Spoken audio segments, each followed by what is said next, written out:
Предательство Мясникова стало ударом, гудит вся Россия. Доктор Мясников тот самый случай, когда человеку из телевизора верят самые разные категории зрителей, от мала до велика. Телеведущий давно стал героем интернет-мемов, а его внешность и имя, по словам самого доктора, незаконно используют для рекламы лекарств в интернете. При этом Мясников является практикующим врачом и экспертом в области медицины. А те, кто настороженно относится к советам доктора, зачастую не знают, что Александр Леонидович – потомственный доктор. В молодости работал в горячих точках, имеет опыт проведения операций в полевых условиях и написал несколько книг по медицине.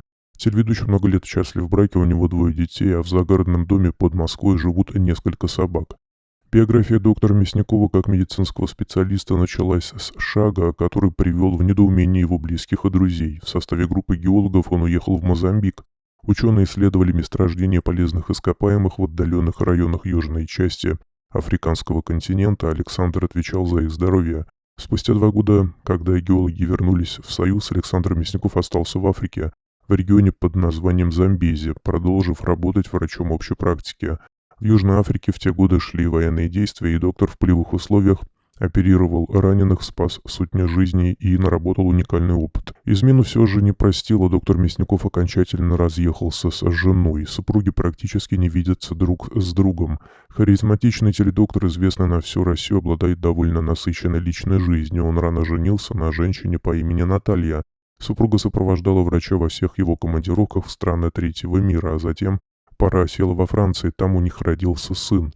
Мясников продолжал строить карьеру, а Наталья оставалась одна, посвящая себя заботе о ребенке. Вскоре она погрузилась в уныние, из которого нашла выход только в спиртном. Медик поначалу не замечал проблем супруги, а затем начал с ними бороться. Это заняло долгих 10 лет.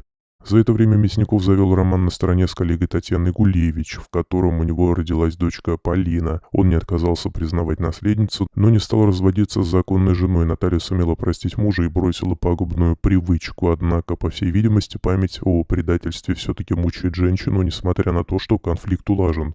Теледоктор и его жена сейчас и живут раздельно. Наталья не выезжает из Франции, тогда как Мясников большую часть года проводит в России. Даже в свой отпуск он не спешит к супруге, а отправляется в путешествие, например, на Алтай.